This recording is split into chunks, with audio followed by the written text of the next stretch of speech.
지난주에 동일한 본문으로 우리의 시민권은 천국에 있다라는, 하늘에 있다라는 그 말씀을 보았습니다. 오늘은 시민권 그 자체에 대해가 아니라 시민권을 받은 사람이 어떻게 살아야 되는지 그것을 보겠습니다. 먼저 첫 번째, 누가 시민권자가 되는 것이죠? 태어났다고 시민권자가 되는 게 아니죠. 태어나면은 그냥 태어난 자가 되지만 시민권을 받았다는 얘기는 권한과 의무를 행사할 수 있는 자를 말합니다. 그래서 시민권자는 우리나라 법으로 하면은 장성한 자, 20세 이상 된 자를 그렇게 말하죠. 오늘 여기 시민권자에 대해서 첫 번째, 시민권자는 먼저 거듭난 자가 되어야 되죠. 거듭난 자로서 장성한 자가 되어서 하나님 나라를 위한 권한과 의무를 감당할 수 있는 자가 되어야 합니다. 그래서 시민권자는 먼저 하나님 나라의 시민이 되기 위한 거듭남이 필요하죠. 반드시 이것이 필요합니다. 요한복음 3장 3절에 사람이 거듭나지 아니하면 하나님의 나라를 볼 수 없느니라 라고 말씀합니다. 그래서 거듭난다는 얘기는 다시 태어난다는 얘기인데, 다시 태어난다는 얘기는 두 가지 의미라고 했죠. 하나는 again, 다시라는 의미가 있고, 또 하나는 위로부터입니다. 그래서 위로부터 다시 태어난다는 얘기죠. 다른 말로 성령으로 다시 태어난다는 얘기입니다. 그래서 다시 태어난 자, 거듭난 자는 소속이 하늘나라에 속한 것이죠. 그래서 이마에 하나님과 하나님의 어린 양 예수 그리스도의 이마에 이름이 기록된 자를 말합니다. 그렇고 그 거듭나기 위해서는 요한복음 3장 5절에 성령과 물로 거듭나지 아니하면 하늘나라에 들어갈 수 없다라고 말씀합니다. 여기서 물이라고 얘기하는 것, 그냥 직역을 하면은 깨끗함을, 정결함을 받게 되고, 또 성령으로 난다는 성령이 임하셔서 성령이 그 안에 머무른다는 것이죠. 근데 이 물이라는 그 개념 자체가 흐르는 물이 아니라 바로 생명수의 물로서 성령과 동일한 의미로 해석할 수 있습니다. 요한복음 7장에 예수를 믿는 자의 배에 생수의 강이 넘쳐 흐르리라 라는 그 말씀이 바로 그 물이 성령을 의미합니다. 우리 요한복음 7장 한번 다시 확인해 보겠습니다. 요한복음 7장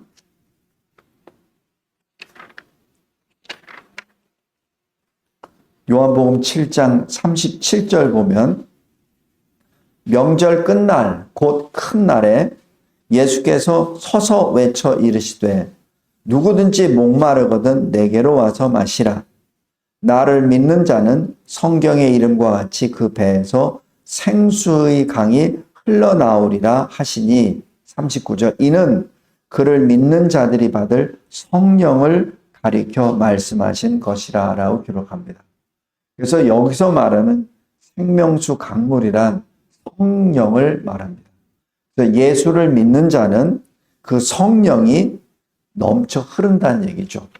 다시 얘기해서 여기 요한복음 3장 5절에 사람이 물과 성령으로 나지 아니하면 이라는 그 뜻은 바로 성령에 강조하는 표현도 됩니다.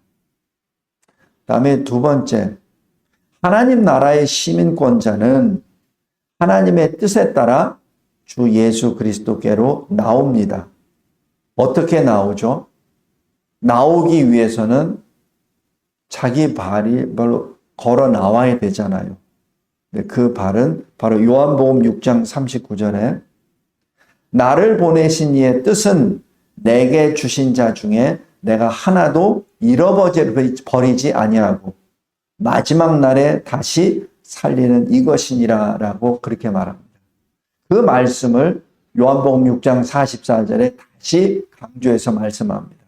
어떻게 주께로 나오냐면 나를 보내신 아버지께서 이끌지 아니하시며, 그러니까 하나님 아버지께서 하나님의 권능으로 끌어다가 예수 그리스도께로 이끌지 아니하시면 아무도 주께로 나올 수 없다라는 그 말씀입니다. 요한복음 17장 6절에서도 세상 중에서 내게 주신 사람에게 내가 아버지의 이름을 나타내었나이다. 그들은 아버지의 것이었는데 내게 주셨으며 그들은 아버지의 말씀을 지켰나이다. 라고 주님이 우리를 변호해 주시고 우리 편에 서셔 주님이 행하신 일을 나타내 주시죠. 그다음에 두 번째, 하나님 나라의 시민권자는 그냥 시민권자가 됐다고 해서 그 다음부터 아무런 무슨 어려움이나 고통 없이 그냥 노래 부르고 나가는 자가 아닙니다. 훈련을 받습니다. 하나님의 군대로 훈련을 받게 되죠. 이스라엘이 출애굽할 때, 출애굽 12장 41절에 430년이 끝나고 그날에 애굽 땅에서 나올 때 하나님이 뭐라고 불러주시냐면 여호와의 군대 이렇게 불러주십니다. 그것이 바로 이스라엘의 명찰입니다.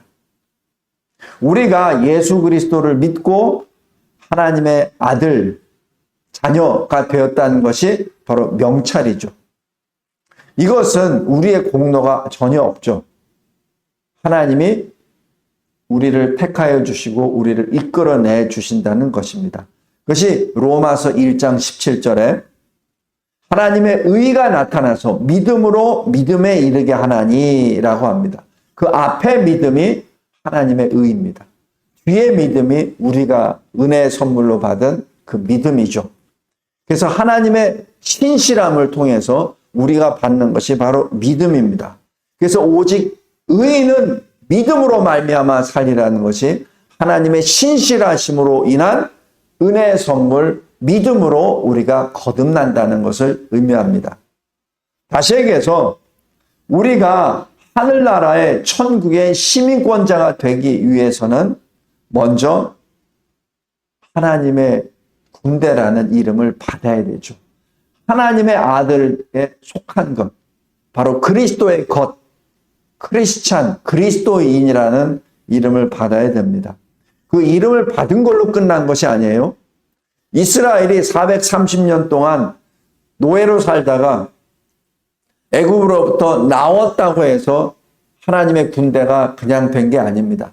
40년 동안 광야 행진을 해야 되죠. 바로 군대 훈련을 받아야 됩니다. 그것이 말씀과 기도로 거룩함을 입게 되는 훈련을 받는 것이죠. 그것이 디모데전서 4장 5절입니다. 말씀과 기도로 우리가 거룩해진다는 뜻이죠. 다시 얘기해서 디모데후서 3장 16절과 17절에서는 모든 성경은 주님이 주시는 교훈, 책망, 바르게 함, 의로 교육하게 적합하다라고 말씀합니다. 그래서 교훈은 뭐죠? 우리가 하나님의 백성이라는 걸 알려주는 것이요. 그런데 아직까지 너희가, 내가 하나님의 백성으로 살지 못하는 죄인이라는 걸 깨닫게 해주시죠. 그 다음에 이 책망이라고 하는 것은 내가 죄인으로 산다는 그 자체에 대하여 내가 죄인이라는 것을 알려주는 일이죠.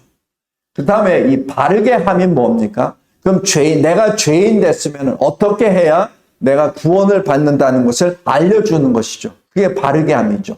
그게 교정이죠. 다른 말로 징계입니다. 그 다음에 어떻게 되죠? 바르게 한 다음에 우리는 영원토록 바르게 된 삶을 삽니까? 아니잖아요. 머리로는 알고 있는데 몸으로는 따라주지 않잖아요. 또 반복적으로 실수하잖아요. 반복적으로 죄를 범하잖아요. 그래서 의로 교육한다. 헬라어 말로 교육은 훈련을 말합니다. 교육과 훈련은 달라요. 교육은 모르는 것을 가르치는 것이고 훈련은 아는 것을 반복적으로 시키는 겁니다. 다시 얘기해서 우리가 머리로 알고 있는데 그 교훈을 알고 있는데, 내가 주님의 책망도 알고 있는데, 그래서 어떻게 해야 내가 거기서 나올 수 있다는 것도 아는데 내 몸이 말을 안 듣는다는 얘기죠. 옛사람으로 착착 돌아간다는 얘기죠.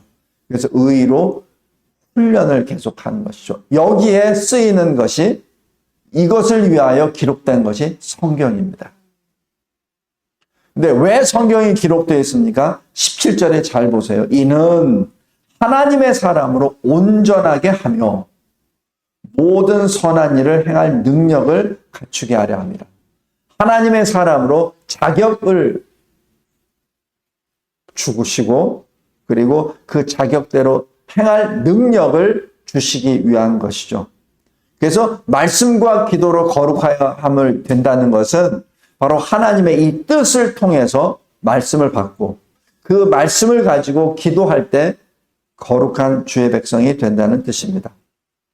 다음에 세 번째, 그렇다면 이러한 시민권자는 그렇게 훈련을 받았는데 무엇을 합니까? 바로 그것이 하나님 나라를 세우는데 쓰임을 받는다는 얘기죠. 하나님 나라를 세운다는 얘기는 이 땅에서 주의 몸된 교회를 세우는 것이죠. 예수님이 마태복음 6장에서 주기도문을 가르쳐 주실 때 하늘에서와 같이 땅에서도 하나님의 뜻이 이루어지게 하리이다 라는 그 말씀, 바로 하나님 나라에 세우신 하나님 나라처럼 이 땅에서도 하나님 나라가 세워지길 원합니다 라는 그 뜻이죠. 그 원한다는 얘기는 하나님 나라의 시민권자로서 하나님 나라를 세우는데 쓰임을 받는다는 그 말씀이기도 합니다. 하나님 나라를 이 땅에서 어떻게 세웁니까? 먼저 그리스도 예수 안에서 함께 성장합니다. 에베소서 2장 22절에 성령 안에서 하나님이 거하실 처소가 되기 위하여 그리스도 예수 안에서 함께 지어져 간다는 사실이죠. 에베소서 4장 12절에 성도를 온전하게 하여 봉사의 일을 하며 그리스도의 몸을 세우려 하심이라 라는 그 말씀도 동일합니다.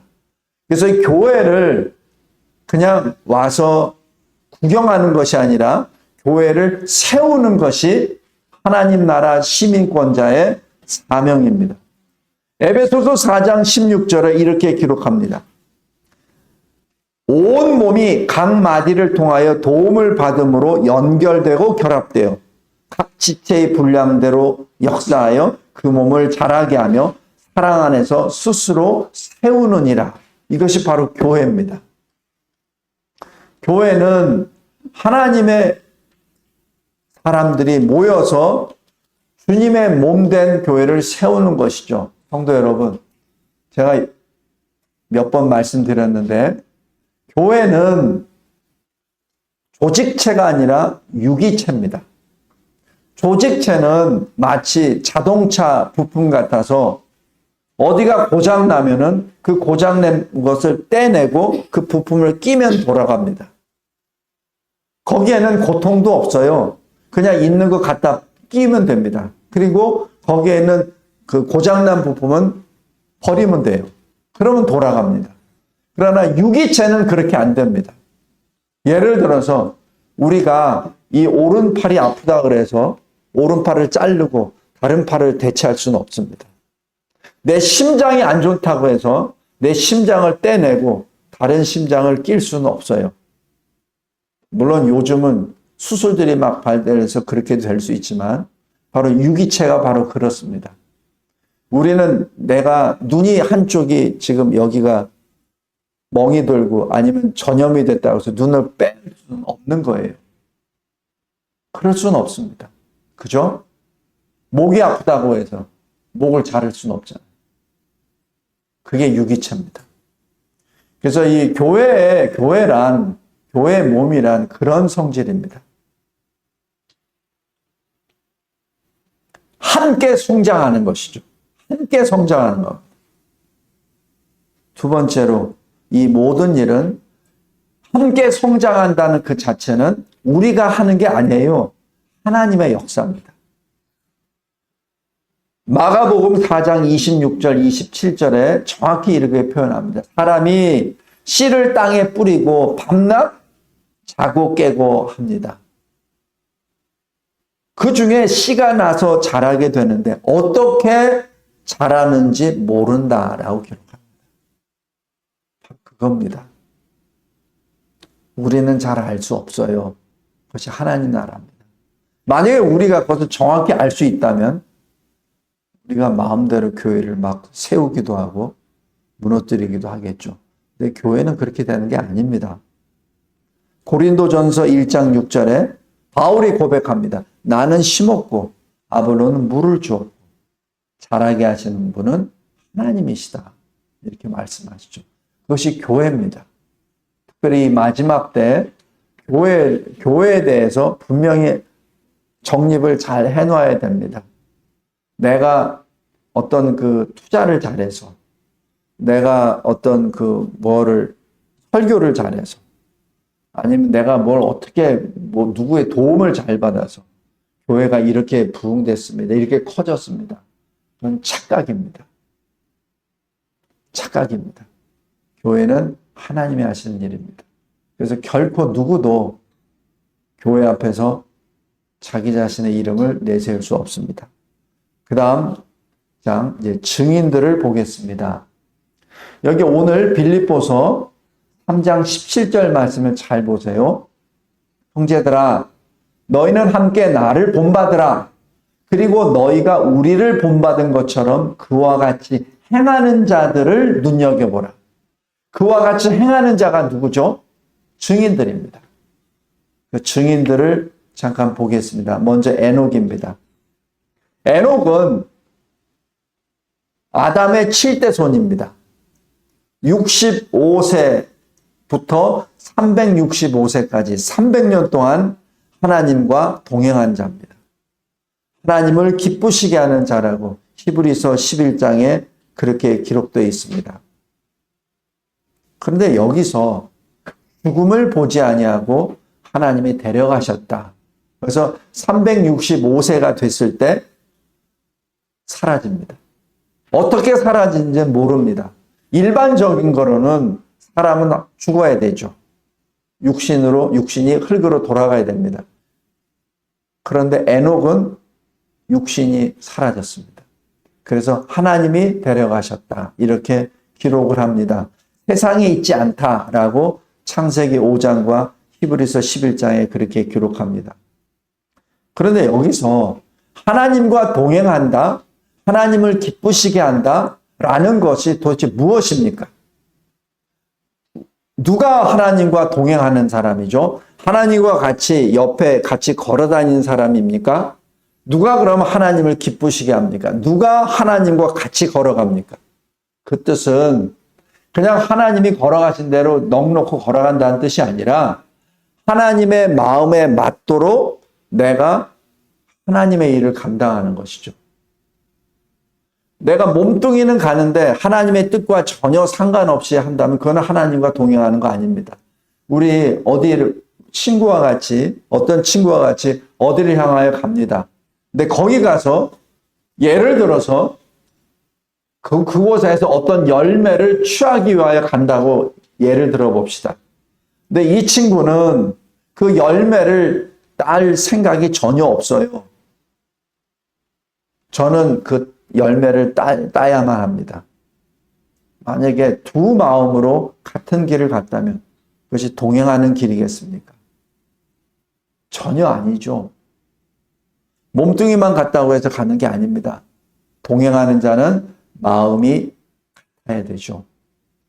왜 하나님과 동행하는 것을 하나님이 기쁘시게 하는 자라는 표를 받았다고 표현합니까? 지금 에녹은 하나님이 기뻐하시는 그 뜻을 받고 그 뜻대로 순종했기 때문에 그렇습니다. 그래서 이걸 유다서 14절, 15절에 이렇게 기록합니다. 어떻게 했냐면 에녹이 이 사람들에 대하여도 예언하여 이르되, 이 사람이란 누구죠? 아담 7대 손인 에녹이 살아있을 그 당시 사람들입니다. 다시 얘기해서 노아 홍수 심판전의 사람들입니다. 그 사람들에게 뭐를 했냐면, 보라, 주께서 그 수많은 거룩한 자와 함께 임하셨나니 이는 뭇사람을 심판하사 모든 경건하지 않은 일, 모든 완악한 말로 말미암아 그들을 정죄하려 하심이라 라고 선포한 것이죠. 에녹이 어떻게 하나님을 기쁘시게 했습니까? 바로 이 심판을 선포한 것입니다. 근데 그 사람들이 누구죠? 경건하지 않은 자. 경건하지 않다는 얘기는 뭡니까? 하나님을 믿지 않는 자들이죠. 하나님을 믿지 않는 자들에게 선포한 것이죠. 너희들이 하는 일, 너희들이 한 말로 인하여 하나님이 심판하시리라 라고 말씀한 겁니다. 성도 여러분, 그런데 제가 이 말씀을 찾아 묵상하면 묵상할수록 지금 에녹은 노아 시대, 노아 홍수 심판만을 선포한 것이 아니라 지금 이 마지막 때 예수 재림의 종말 심판에 대해서 선포한 것입니다. 지금도 끊임없이 에녹과 같은 자들이 일어나서 지금 심판을 경고하고 있습니다. 심판을 예언하고 있죠. 무엇을 근거로? 하나님의 말씀을 근거로. 다음에 두 번째, 아브라함의 예를 보겠습니다. 아브라함은 75세 때 소명을 받고 그리고 많은 일들이 있었죠. 특별히 99세가 됐을 때는 아브라함이라는 이름까지 새 이름을 받습니다. 그때를 보면은 24년이 지난 후죠. 성도 여러분, 새 이름을 받았다는 자체가 아브라함이 이제 시민권자가 되었다는, 하나님 나라의 일을 할 수 있는 그 자격이 왔다라는 것을 선포하는 것이죠. 그냥 단지 이름만 바꿔주신 것이 아니에요. 75세 때 소명받고 99세가 됐을 때 24년 동안 갈 바를 알지 못하고 하나님이 지시하는 땅으로 가고 난 다음에 하나님이 주시는 새 이름입니다. 그 다음에 모세를 보겠습니다. 모세는 어떤 사람이죠? 40년 동안 바로의 궁에서 살던 왕자로 살았습니다. 그런데 40세가 되어서 자기가 이스라엘을 애굽에서 구원하려고 했습니다. 실패했죠. 그것이 모세의 실은 연약입니다. 제가 모세 교만이라고까지는 해석하고 싶지 않습니다. 모세는 자기 백성이 애굽에서부터 구원해 내야 되겠다는 그 마음을 받았어요. 그리고 아브라함을 통해서 지금 그 언약도 받았습니다. 430년이란 그 430년을 쭉 계산해 보니까 바로 자기예요. 자기 때입니다. 그래서 이 모세가 자기 백성을 구원해 내려고 애국 군사를 쳐서 죽였죠. 그런데 이스라엘의 반응은 정반대였죠. 성도 여러분, 이것을 사도행전 7장 25절에 이렇게 기록합니다. 그는 그의 형제들이, 모세의 형제들, 바로 이스라엘이 하나님께서 자기의 손을 통하여 구원해 주시는 것을 깨달으리라고 생각하였으나 그들이 깨닫지 못하였더라. 그냥 애국 군사를 그냥 분노가 나서 그냥 쳐서 죽인 것이 아니에요. 모세가 행한 것은 이스라엘의 구원을 위하여 행했던 것이죠. 이스라엘이 이제는 하나님의 역사로 구원을 받을 것이라는 아브라함의 언약을 지금 모세가 알고 있었던 거예요. 그래서 모세는 자기가 바로 그 그릇이다라고 생각했기 때문에 한 겁니다. 그런데 여기서 문제가 발생된 거예요.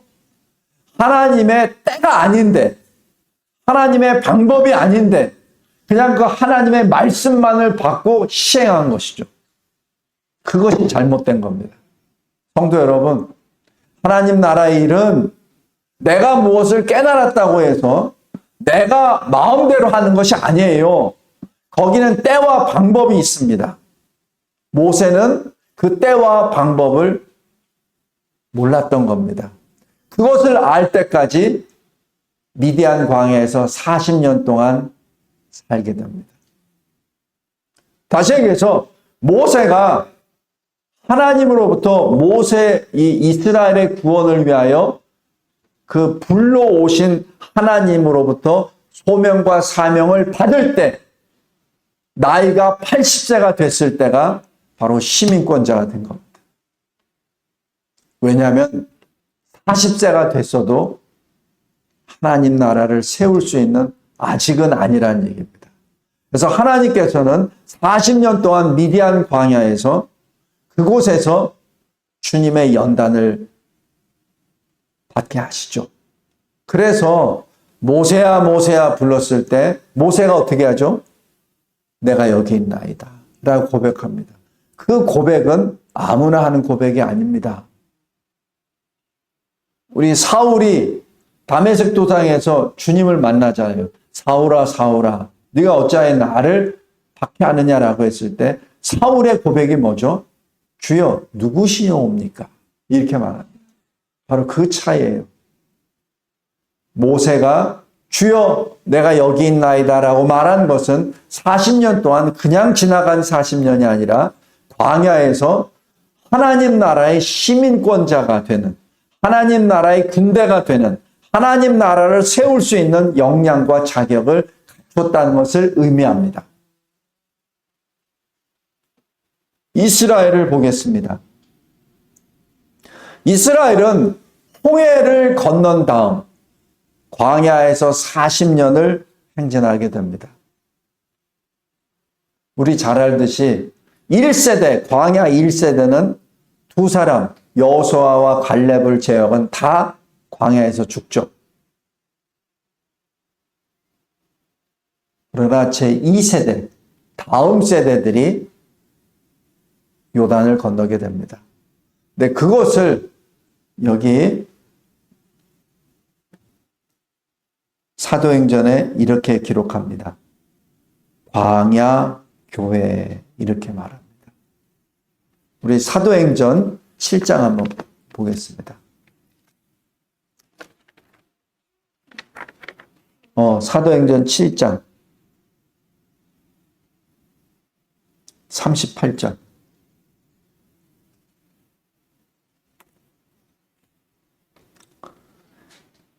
시내산에서 말하던 그 천사와 우리 조상들과 함께 광야 교회에 있었고 이렇게 말씀합니다.